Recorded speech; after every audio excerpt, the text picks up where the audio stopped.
Namaste everyone. Very warm welcome to Satsang today. Sadhguru Sri Mujiji Sri Jai.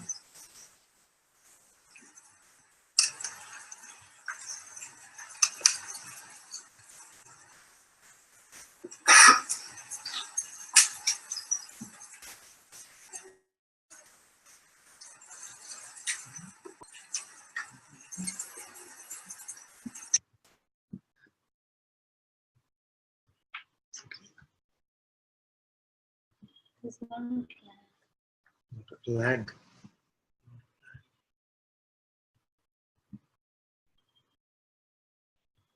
There are a lot of lag for all of you.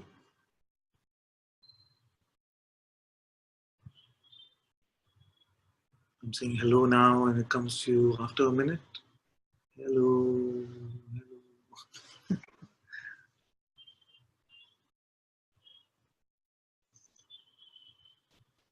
Live with this for now. Let's see.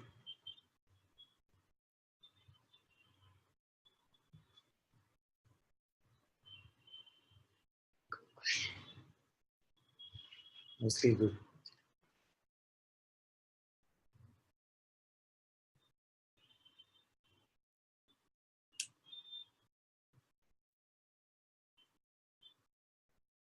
So if I told you that God is here,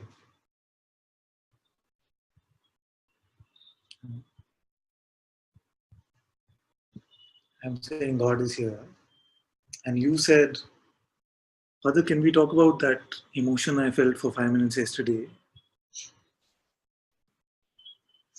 Is it a good deal?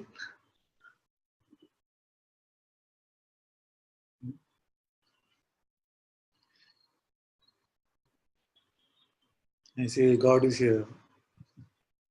And you say, yesterday I saw God. I was meditating, and after a long time, many years of meditation, something became very clear, and yesterday I saw God. I'm saying, God is here.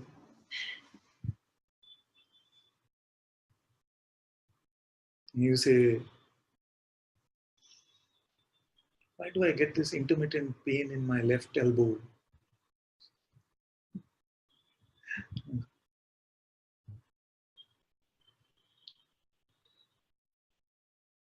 And I say, God is here. And you say, what do you mean by awareness?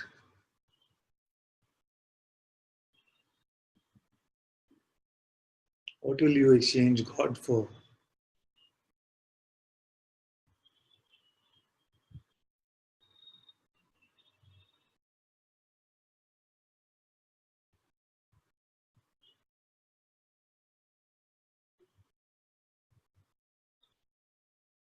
This is the only choice that who is making? God is making. So is God choosing to exchange himself for a limited notion of himself or herself?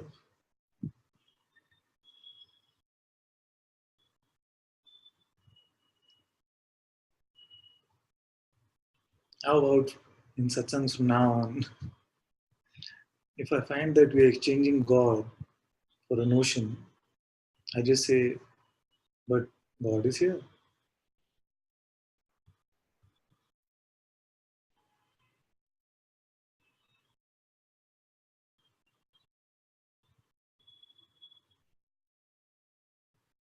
Uh, And when Mr. Me comes, Mr. Mind comes, and then, okay, God is here, but what about me? Then we can say, but are you? Are you? Is there one that is separate from God?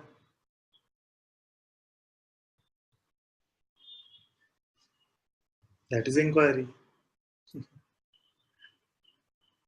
So to see that God is here is surrender.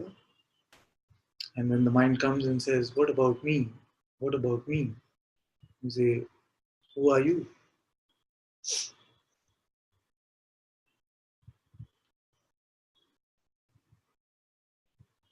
both surrender and inquiry are here.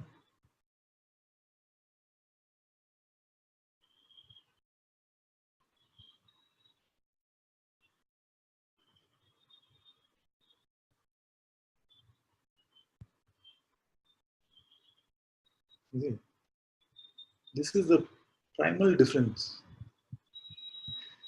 in what is called direct satsang, and that which is called indirect pointings. Direct satsang means we start with this perspective, this clear seeing, this direct insight that I exist, I am, consciousness is.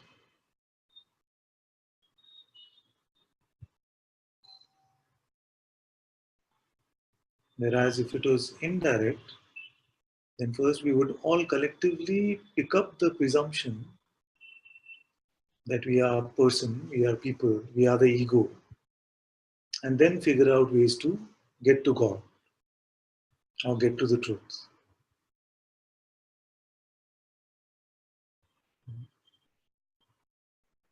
And since most of you have been here for a long time, there must be something which enjoys this directness now.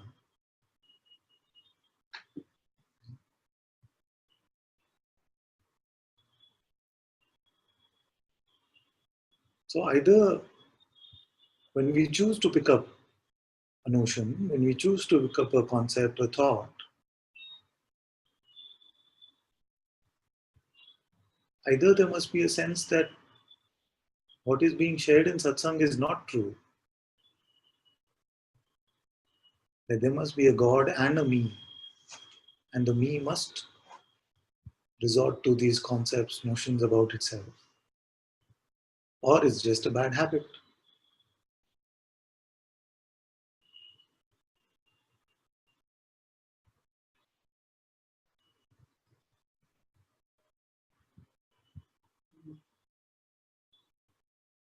How to verify that what is being shared is true? I'm not saying take my word for it. I've given you a simple tool to check. Try to stop being.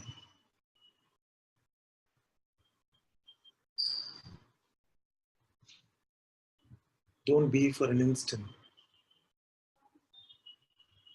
Don't exist for a moment.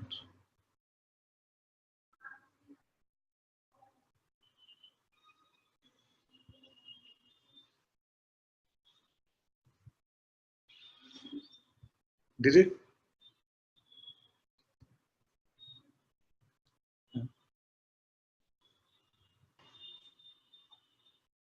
Cannot do it. If you had, then I would have seen the body fall. Sleep would have come. Unconsciousness would have come. When the sense of consciousness is there, when the sense of existence is there, it relies on this being, I am, presence.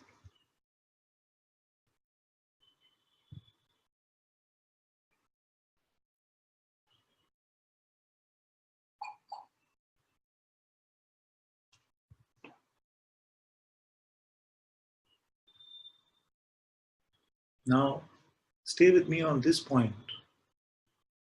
This being, this consciousness,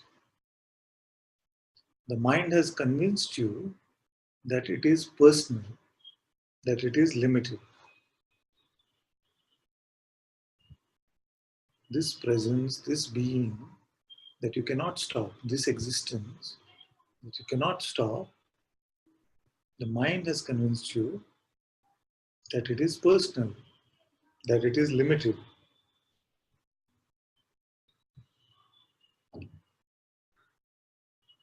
But if you explore with your inner insight, you will find that this being, this consciousness has no boundary.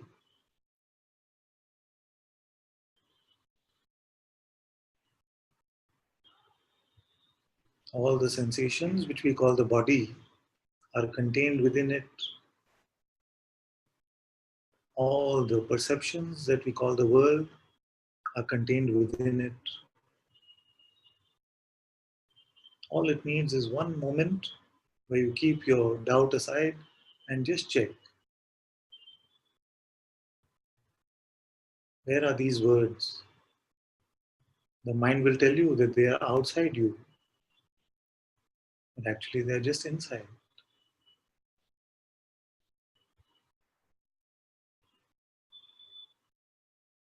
Your attention does not leave you, it does not go outside. It cannot, because there is no outside.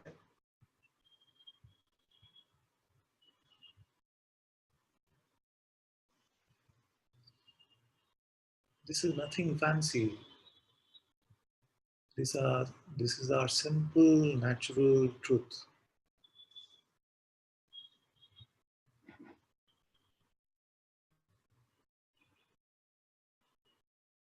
You have met God.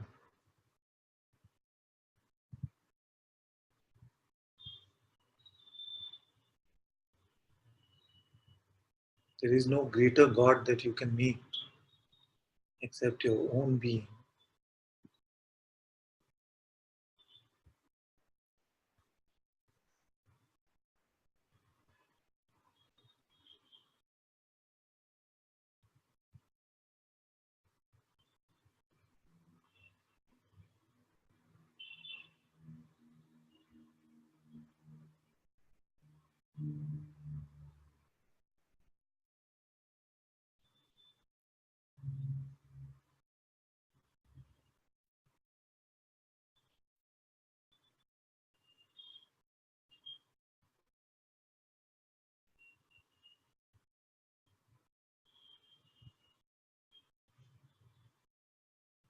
Check if there is anybody else here.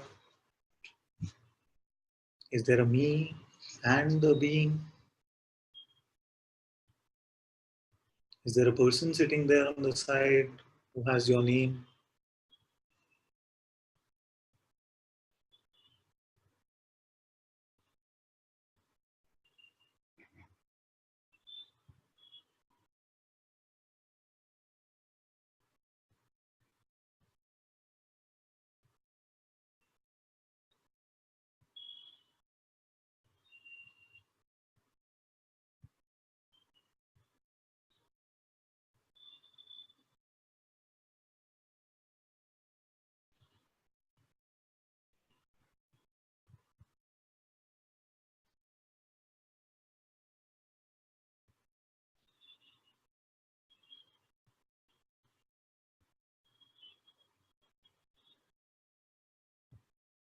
I am this I am.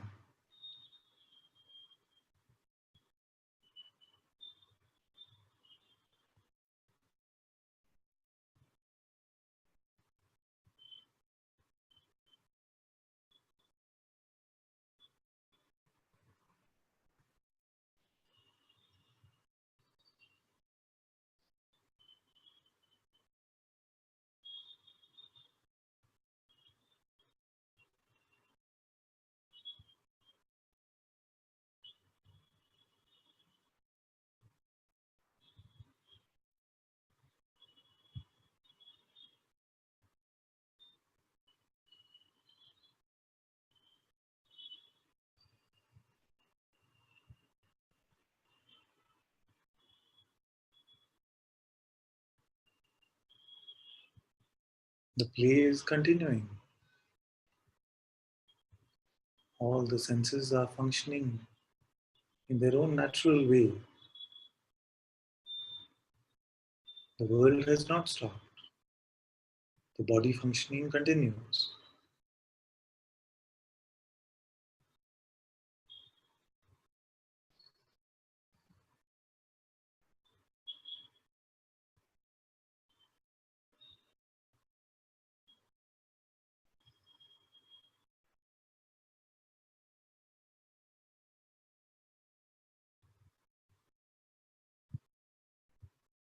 Effortlessly, life continues to move.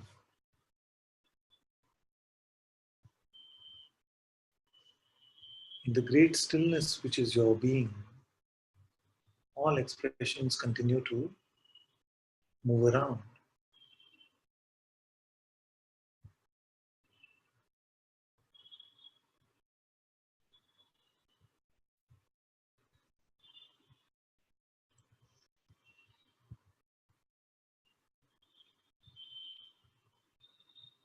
Now, the trick,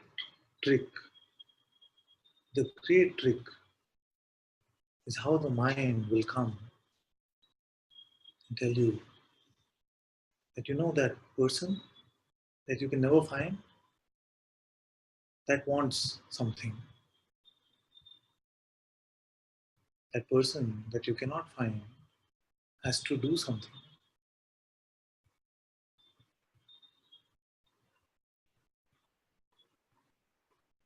Now, this is a beautiful part of this divine illusion as to how consciousness itself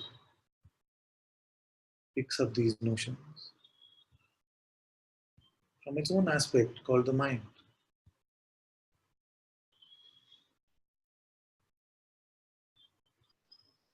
And now, in the play, consciousness itself is playing as if it is addicted to these notions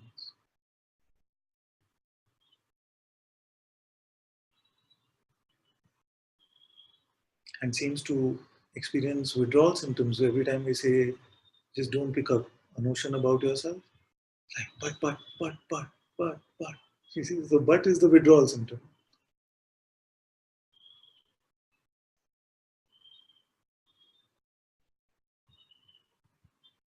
telling you that life is going to stop or the world is going to stop.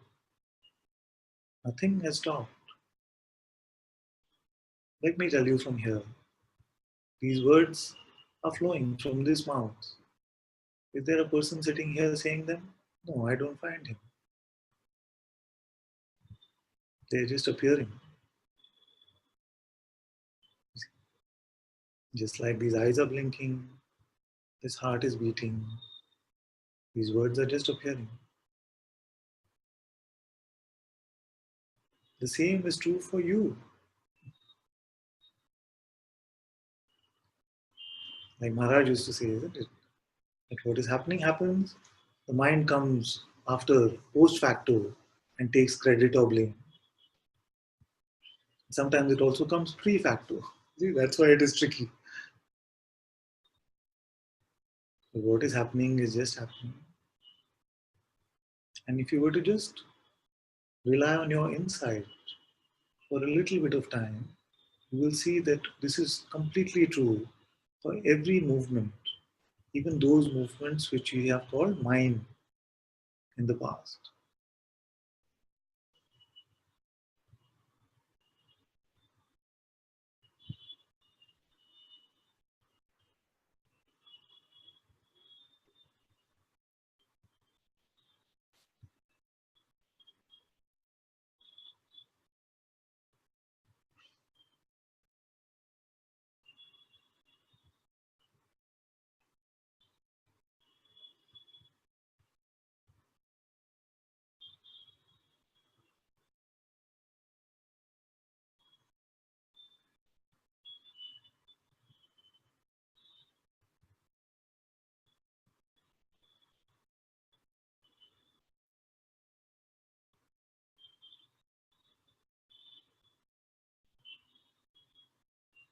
So if everything is moving effortlessly,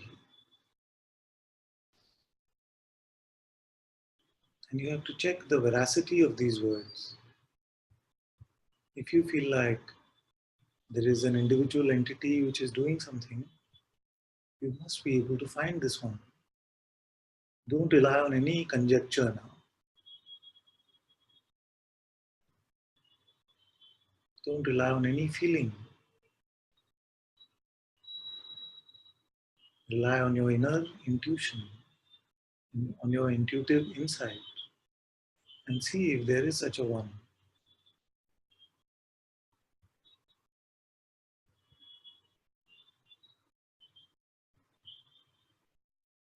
Who deserves credit or blame for any action,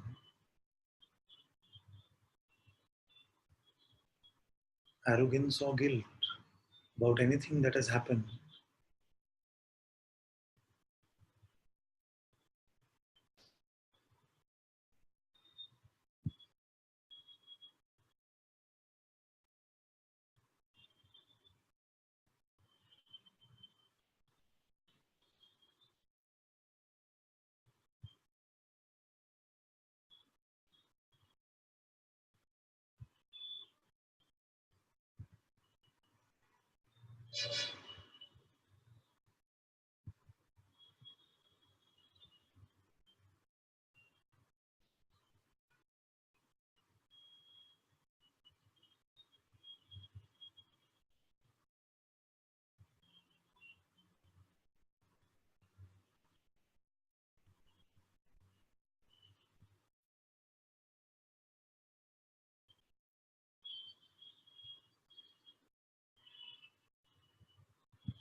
Now, if it is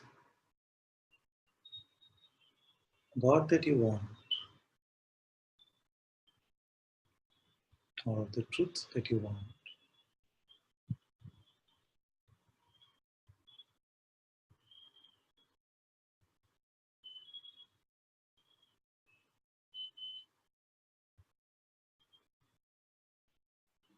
then drop every notion. Don't make anything a thing.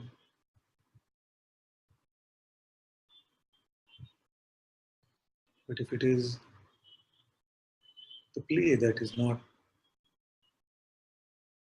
tiring enough yet, that we are not done with yet,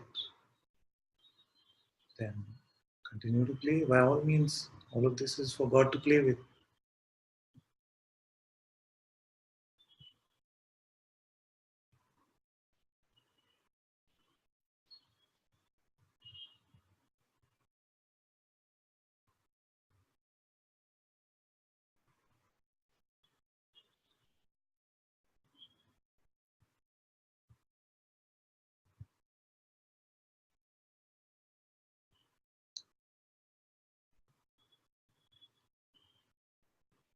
Okay, let's look at something.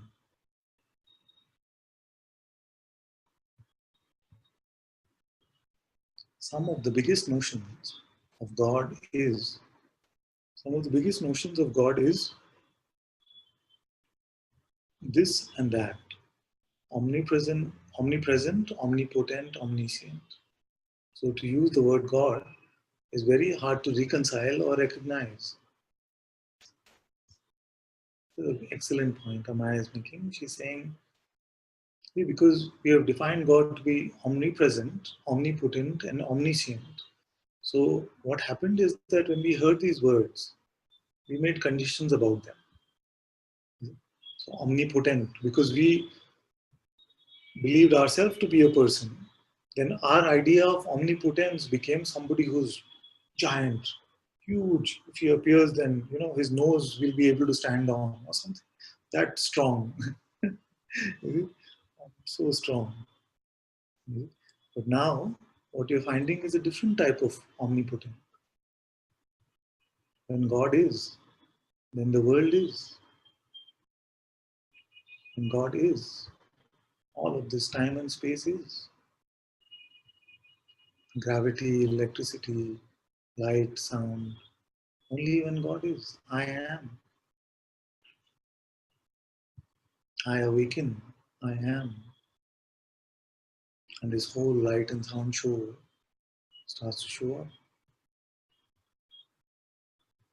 I am disappears and everything goes.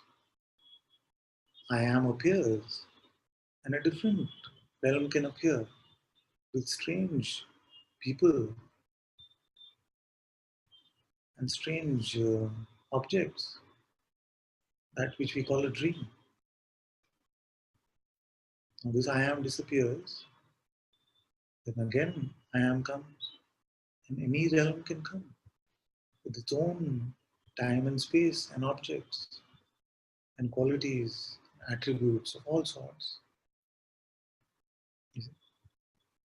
That is this I am, in the appearance of which all of this starts to play. Bigger than any idea of omnipotence that we can have mentally. We are coming to the discovery of this I am, in the light of which the world is, the universe is.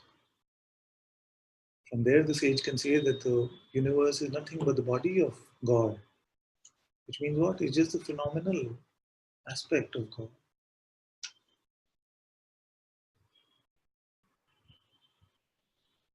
Omnipotent, omnipresent. That's what also we are checking. Omnipresent. Does all of this happen within this very presence? Is there anything outside? Is it? And if there is nothing outside of this, then what is that which is beyond all things? It is this omnipresence. I am being.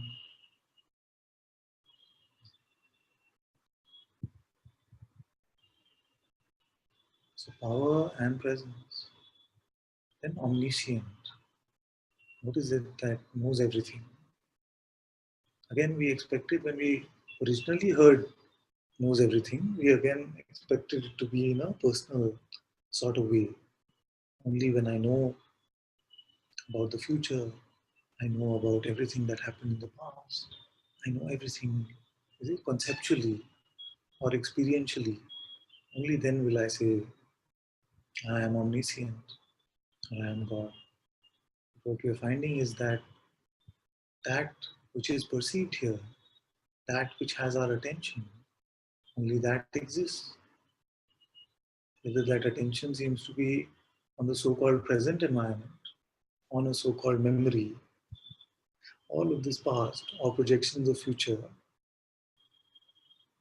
everything is coming from this. So that which is, like Guruji says, you perceive only that which you conceive. So that which is the conceiver of all of this, the perceiver of all of this, that is beyond any kind of mental knowing. It is all its play. It knows every aspect, every single atom of this play only moves with the will of God.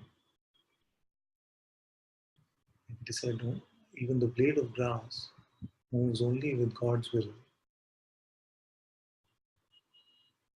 So this will cannot be separate from this pure knowing.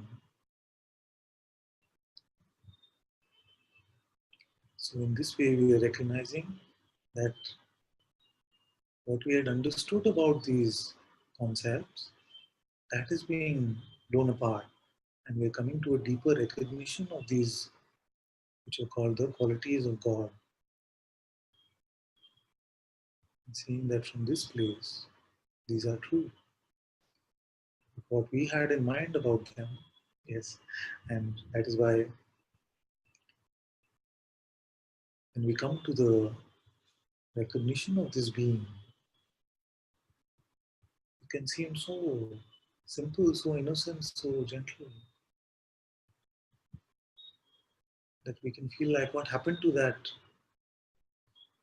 omni, omni, omni. This is so innocent, like a child. And yet, as we investigate it,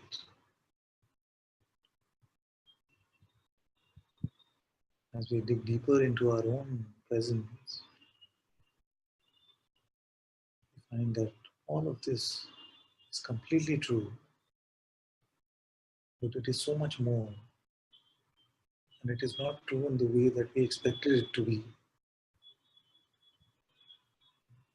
So the story in the Bhagavad Gita, where eventually Krishna had to reveal himself based on the condition that Arjuna had about him. He said, "Show me your giant form, the Virat root." And there was a war on, so Krishna said, "Okay, let's get on with it." And he revealed himself in that way as well. But like Guruji says, Krishna must have been a bit disappointed in the play, of course, to expect that, to see that question coming from Arjuna.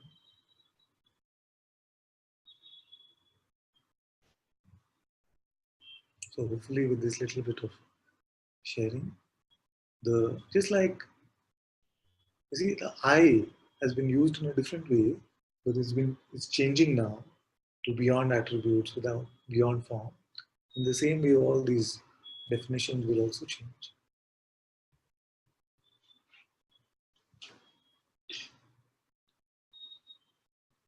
Hope that clarifies a bit.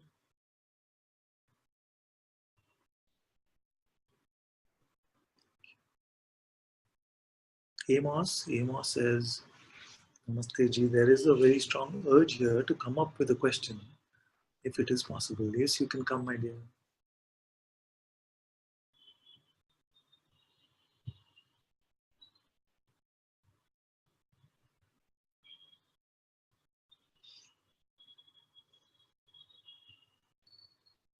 Namaste Ji. Namaste, namaste, my dear. Namaste everybody. Beloved Sangha. Can you hear me well, yes? Yes, yes, my dear. I'm going to mute while you speak so we can hear you better then. Okay.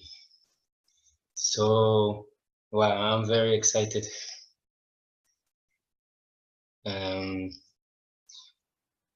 Right now, I have to say that I'm speaking from the mode of the person. And it's kind of a domestic question, but still in the bigger aspect, I feel it's a really freedom question.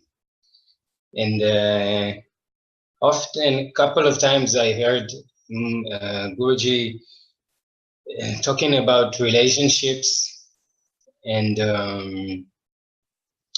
that sometimes in very important moment, relationship sprouts. So this actually what really happens to me in this recently, and this is very, very unexpected, looking back into my personal history, but this is still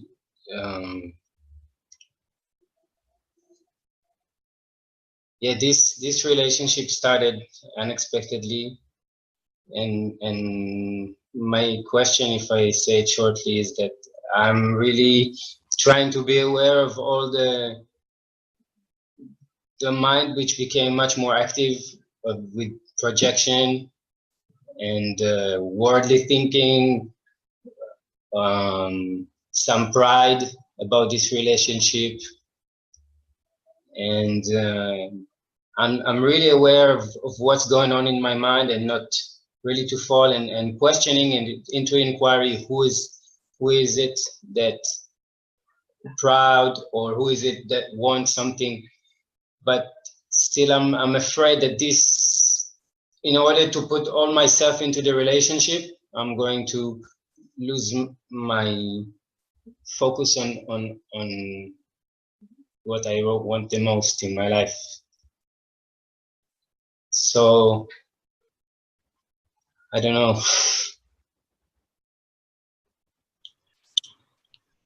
Thank you, my dear. So there are two aspects to this question. The first aspect, which you rightly mentioned about what Guruji says, and sometimes even I say like this, that many times it can happen that somebody is with me in satsang for some time, and I feel like the insight is becoming very clear, something is getting deeply clarified. And then one day I come to satsang and they come to me and say, "Father, thank you so much. You blessed us and we found this."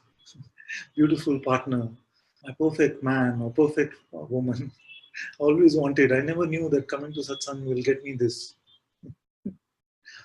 Hari is here. Hari also said that at one point. He doesn't say that now, I'm sure, but he said at one point that, Father, I don't know about enlightenment, but anyone who's come to your satsang, except me, he said, except me, has a 100% record when it comes to getting relationships. So it can happen like this, that just when something is getting so clarified, it can seem like this appearance comes and it feels like this is my heaven. I have found my joy, and Father, it is your blessing that has got me. It can feel like that. Now, because I'm saying this, it doesn't mean that we have to run away from relationships or turn them down and say, no, no, no, is it? I'm only for God or something like this. And the next minute we're saying, no, no, I just want to be with you. Please, sorry, sorry. Is it? Don't want to get into any of these kind of games. Is it? Even if there is a relationship, allow God to run that relationship. Nothing can take you away from your satsang actually.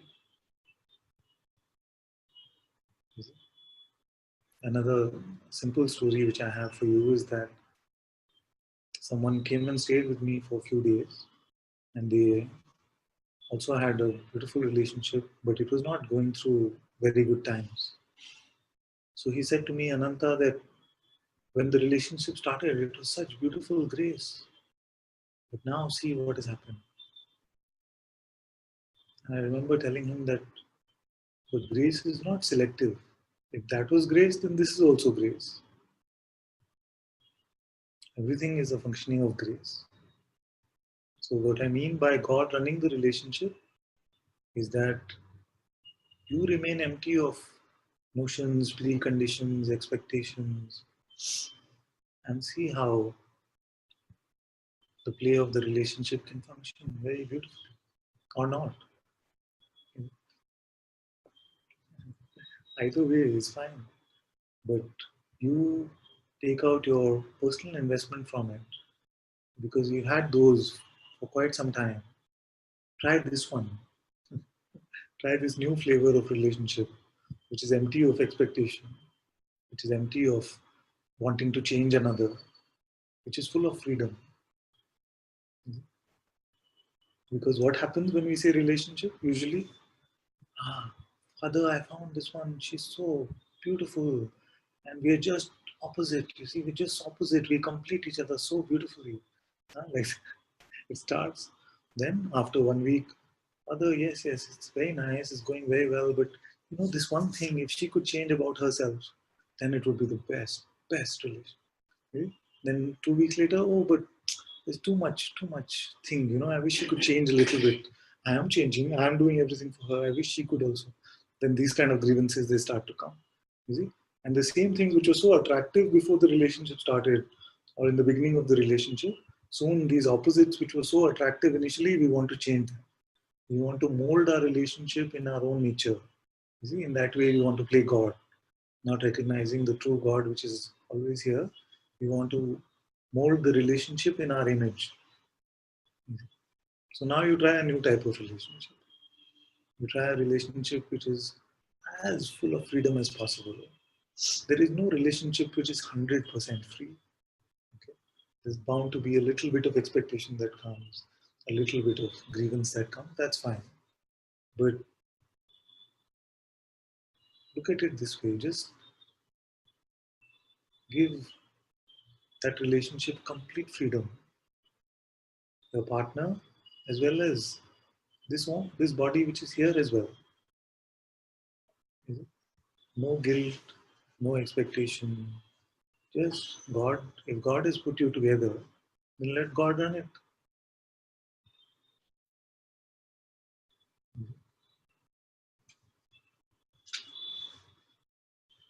Now, how to do this if it becomes confusing? How to do this?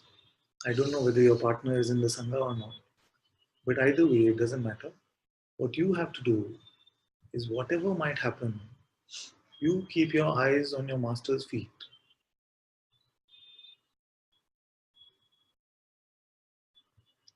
Then you will see that the heaviness, the burden of expectations and guilt, the wanting perfection or wanting completion out of a relationship, all this kind of expectation is dropped away. And a very light sort of, very beautiful, open sort of relationship can be played out.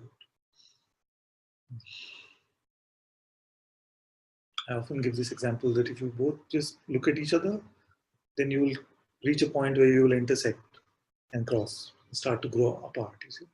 But if both of you, or at least one of you, have a goal which is a higher goal, which is this realization of the truth or devotion for the master, same thing. If you keep your eyes set on that, then even this relationship will become such a beautiful environment for your recognition of the truth. It will not become a dichotomy, it will not become an opposite of satsang.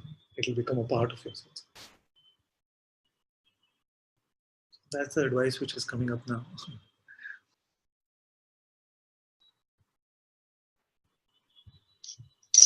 Thank you so much.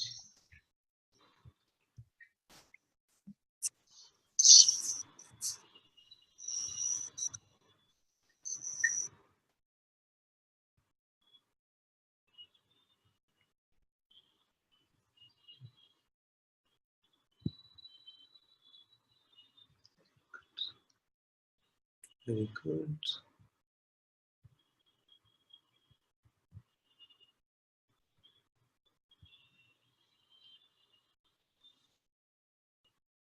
Amaya says, there is this strange feeling that God cannot be separate.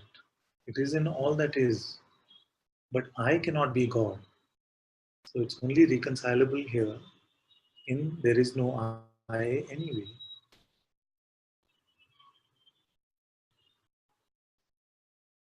Yes. Yes, this is how the word I has been used to denote something which is limited for so long. So when we apply it to the greater you, it can feel like, oh, but the word is a bit alien to that which is so pristine. It can seem like that. But this feeling will also subside. There will be no feeling of arrogance when we say something like, I am God.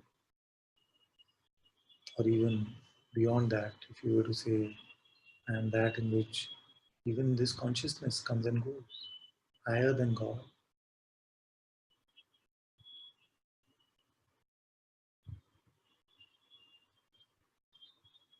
But there is no rush for these things. In fact, the saying of them is not even important. So if we are more comfortable using the term consciousness and more able to see so gently, yes, even ultimately consciousness emerges and dissolves and all happens in the light of consciousness, then just consciousness is enough. We don't have to struggle with any terms.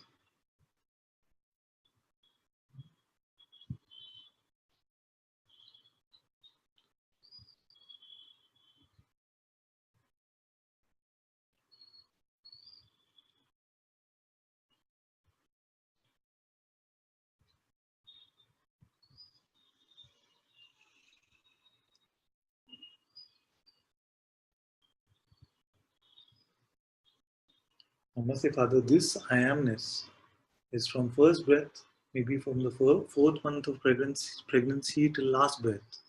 Or this I am is the conscious mind, being a union of body and spirit, or when the seer becomes conscious.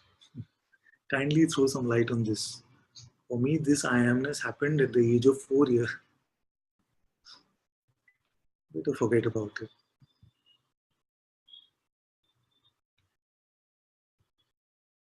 Forget about it. Stay at my master's feet.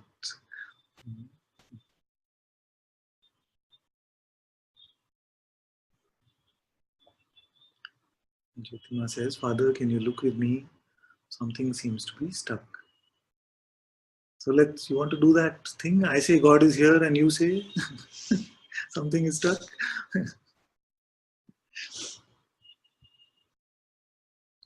No.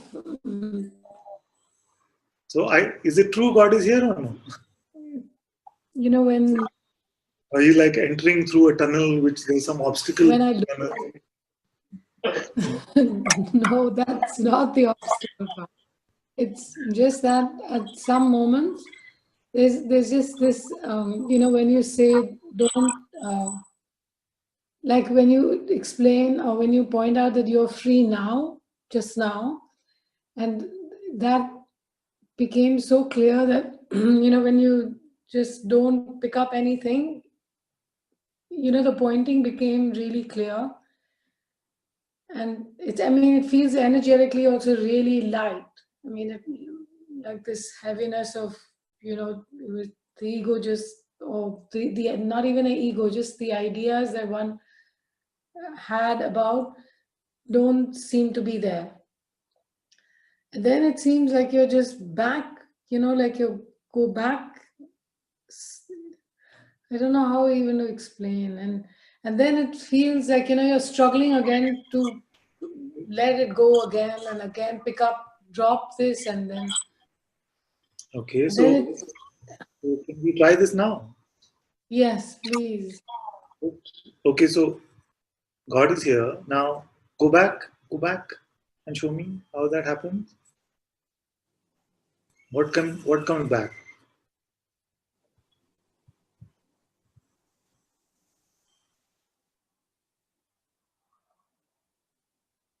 Father, when you're there, nothing comes. Okay. So let's look at what this could mean then. What this could mean then is that now God being here is a certain way, and then something happens and that presence is gone, or the individuality is picked up. Is that what it is? The individuality gets picked up? Yeah.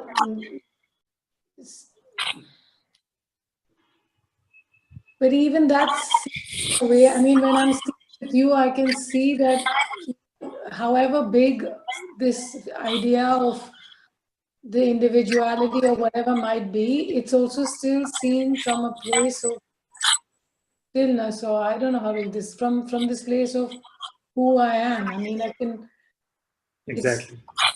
yeah. So I found the master key.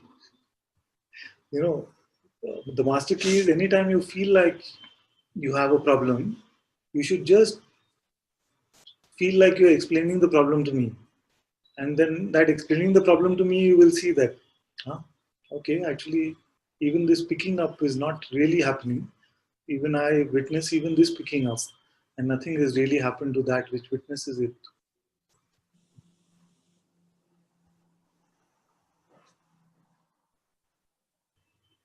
Can I? Or no? Yes. I do that really a lot, Father. You know, whenever I'm getting all like confused again and this sense, and then I just start talking to you and just saying, like, just trying to remember the pointing or trying, and then it really does help.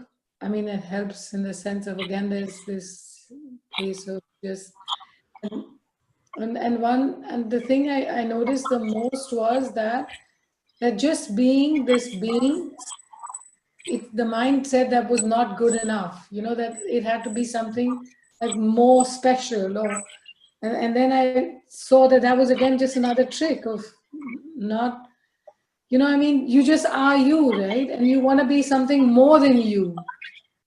Yeah, Is that true, that's Father? I mean, this true. That is the primal con of the mind.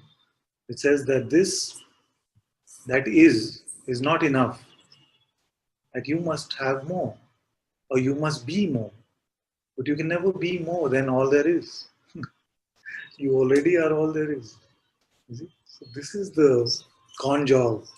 How this non-existent lawyer for the non-existent person can convince God himself that he is not enough or she is not enough. That is why this is called a Leela. The divine play, God playing with himself in this way. It doesn't feel like a play, Father, when it's really playing, but I mean, Imagine that, if you went for a movie about World War II, but it was done so badly that it didn't even feel like a war. Everybody was smiling in the middle, and so the play is designed with a lot of integrity. They're making it more than Dunkirk and all these movies. So it's God who's directing this play. You feel like some world director can do a better job than him. no. But like when you ask us that can I stop being, just now in the beginning when you said that, and there was this sense, I mean, it was just stillness, and then some, it was another like a voice saying, okay, now it's enough. I mean, that I'm going to leave. And then I realized that even this checking was being done by the mind itself. I mean, this voice and the one who was checking was the same thing, and it became really. It was like, okay, I'm gonna stop trying now. I'm gonna give up now. I'm gonna leave Satsang. I was like, and then your pointing comes, and it's. I mean, sometimes it just becomes clear somehow, whatever it is. But thank you, Father.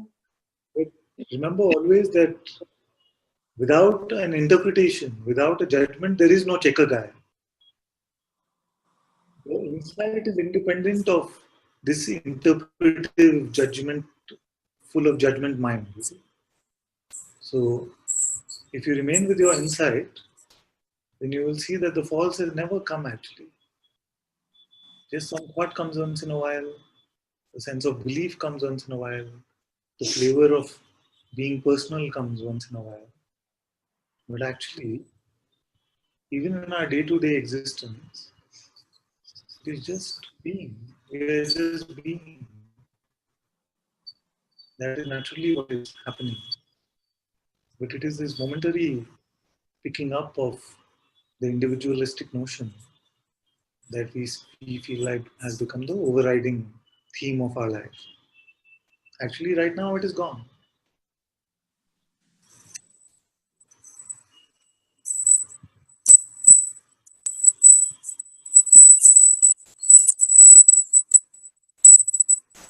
And right now it is gone is not some like, I bless you, my child, it is gone. It's not like that. It is just naturally gone.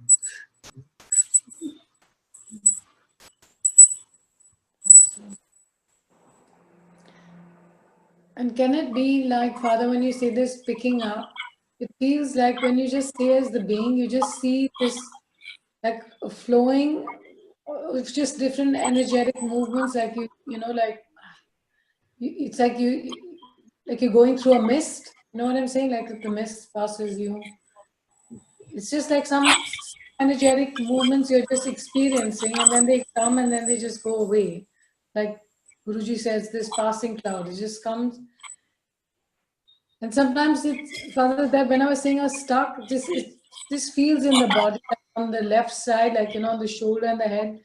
This energetic feeling, this heaviness just doesn't seem to leave. I mean, and when you was laughing, you said God is here, and you're complaining about your elbow. I mean, I was like, yes, I'm complaining not about the elbow, but about the head or the chest, or I don't know what. I just, Father, just surrender this. Really, I really want to surrender whatever, even this idea that something is just being stuck. Yes. This notion even. Don't make anything a thing. You've heard me know these days, it's my favorite pointing. Yes.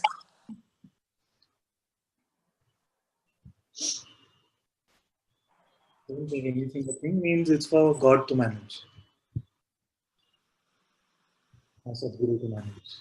Whatever is the comfortable point of our devotion.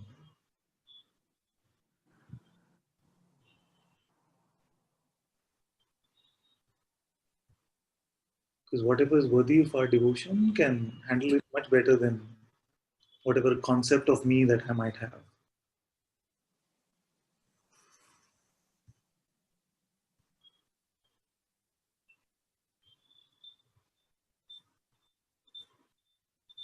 Thank you, Father.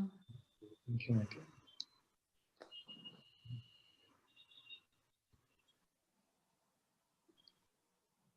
Wonderful, wonderful. Thanks, Father. Your son is full of joy. Very good, my dear.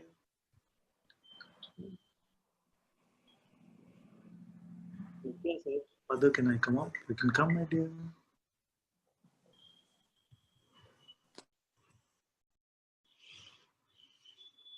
Yes, yes, you can come.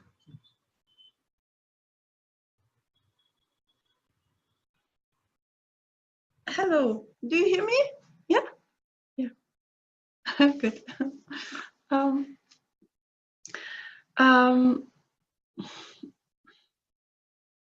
I have no idea what to say, but I just felt very strongly to come up.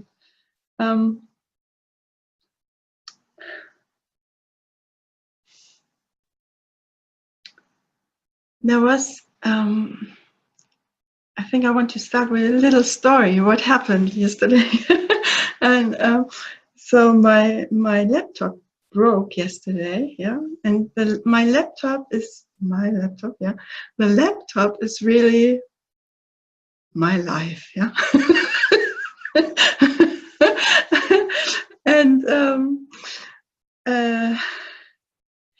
And it was funny in a way,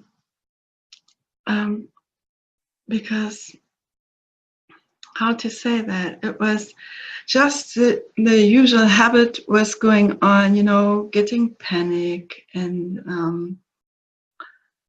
all this stuff, what is usually going on when it is around the laptop, yeah, which is pretty much, you can say pretty much Satsang, you know, like this. But and also last night I woke up in panic because of this, and it came into my mind, and I was running around here, you know, getting up and running around. And I thought, my God, what are you doing here? What are you doing here? You know? And actually, what happened was very, very, very beautiful contemplation happens by itself, and it's not that I'm not bothered anymore because of the laptop, really very much bothered in a way. But what got triggered to contemplate was really this thing. I was just sitting and asking myself, what makes these thoughts so dear to me? I mean, these stories, what makes it so dear? I could not, you know, I found this is so, in a way, this is so important point. I cannot describe it, you know. It is that contemplation, in that form of contemplation, no words are working anymore. You know what I mean? It's, but this question, what makes these stories, these ideas or interpretations so dear? How is this possible? I mean, you know, and in that very, very instant of the seeing, it's impossible to believe anything. It's just totally impossible in that very instant. So what is it then that, you know, it is just so, and I'm all the time, you know, it's going like this, because it's really triggering a very big point here. Yeah, the laptop. It's the whole life, you know. It's not the laptop, really not the laptop. It's very much, and I love it. I'm so grateful for it, you know. I mean, I don't want a new laptop at all. What to say? I just felt very much when also before I came up with still, I'm very, very nervous. Yeah, a lot of nervousness here. And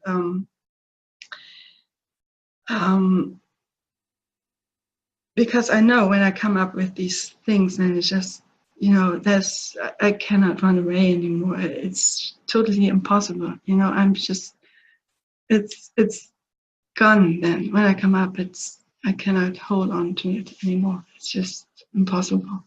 And I just say that. It's a good contemplation, isn't it?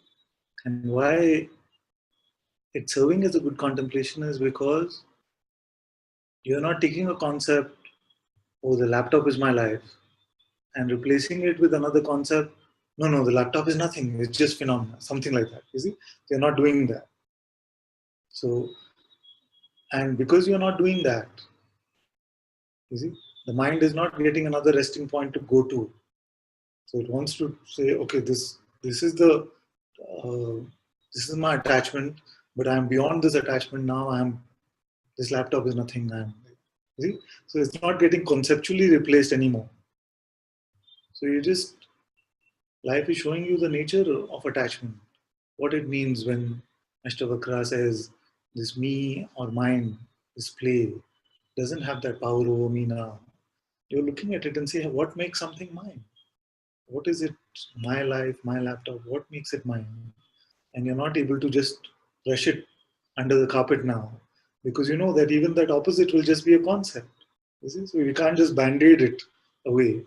So it's a beautiful contemplation, and as you rightly said, the laptop is just a symptom of that contemplation. The laptop is not really what this is about.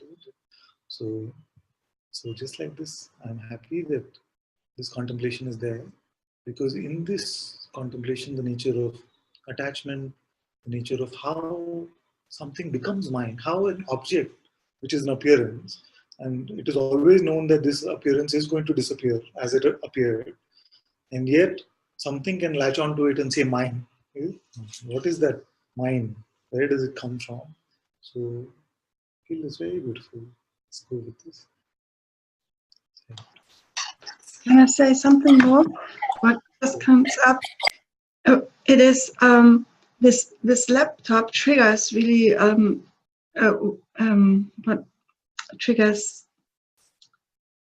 a lot of really uncomfortable feelings and notion. And there, at that point, I find myself really resisting. These are these feelings I just never wanted to feel. Never wanted to experience. And what I found is so beautiful. Actually, it's so beautiful. I'm so happy that I'm getting forced in a way, with this, because the only thing I can just, this is just eating me up, it's just eating me up. It's just, and it's just the most beautiful thing what can happen, actually. Thank you.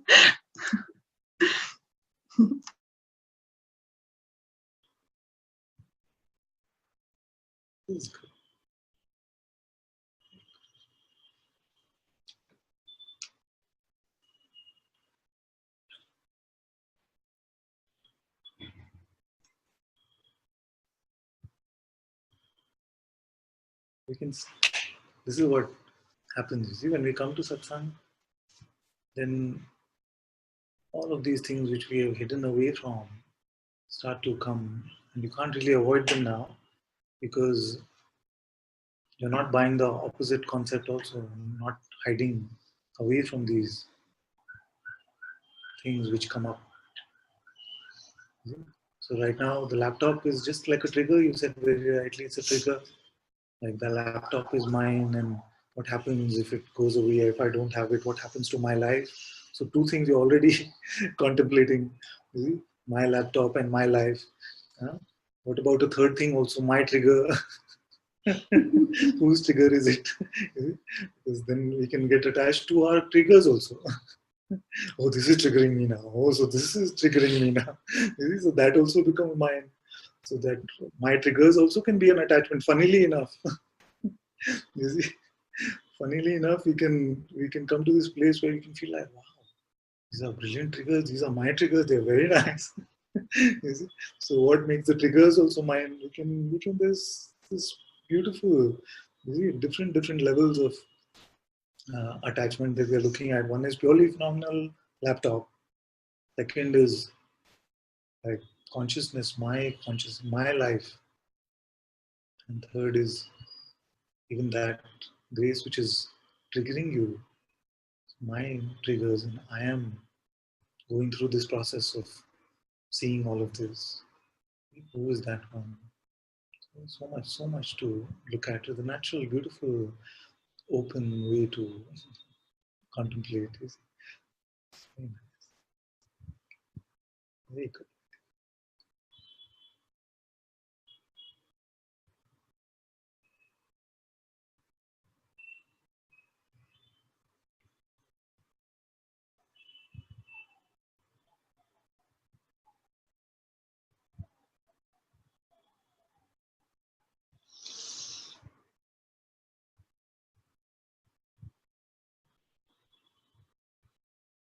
As long as whatever is happening is helping us to unburden I am from all notions of I am something, then it is beautiful satsang. Whatever is giving more notions to this I am something is contradictory to what the sharing of satsang is, which might include even the words of satsang, including, it might sound contradictory to what I've been saying, but really is not. Including if it is just a notion, I am God, or I am consciousness, or I am awareness, I am the self. If these are just notions that we are giving to ourselves, then better to not have heard these words at all. And that is why for thousands of years, actually, all these words were just shared in secret. Upanishads, sit close, sit close to the master's feet and share these words. It is like that. So nothing here must be applied notionally or conceptually to ourselves. Everything that is here is just, it's like a barber shop. It's to trim things away, trim things away. We have no wigs for you here to wear. There's no masks. We're here to remove the masks. And I definitely don't want to give anyone a spiritual mask. That's why I enjoy a question like this very much, saying, there's just fear about laptop. All my life is in this. All day I'm making highlights and looking at satsang. You know? So what happens if the laptop is not there? Is it like that? So, and that's a very full of integrity. The question is not with a spiritual mask or something like that. This is how it is. This fear is coming. I'm using that to check what here is attached. Whose laptop is it? It's very beautiful. Inquiry is very simple like this actually.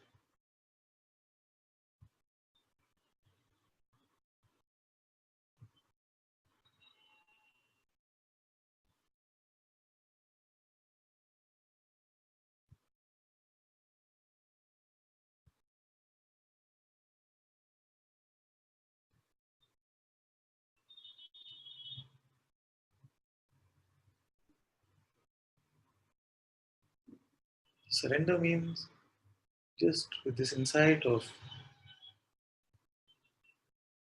God is here, everything is His problem. All that is moving is in the light of consciousness. Whether we use the term God, Guru, Self, it doesn't matter. These are just words we have to use in satsang.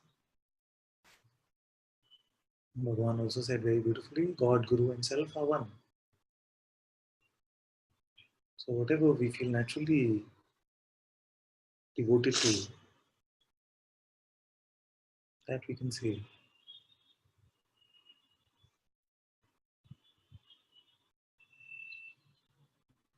And most but will lose their potency, will lose their meaning. But whatever still comes, then we can pull that into your inquiry and say, why is this so meaningful to me that I'm happy to exchange my holy divine presence for just this notion of myself? Whether it is relationship, whether it is attachment, whether it is health of body, whether it is freedom itself, the concept of freedom. Why is something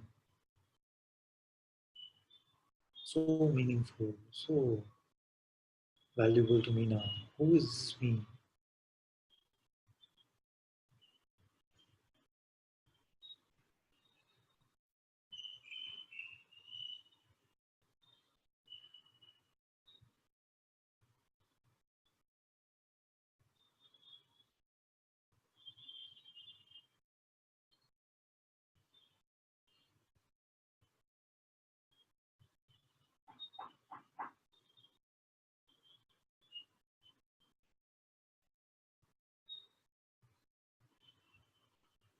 Somebody can, is that here or upstairs?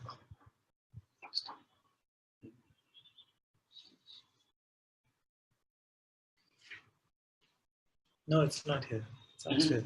Oh.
Thank you all so much for being in Satsang today.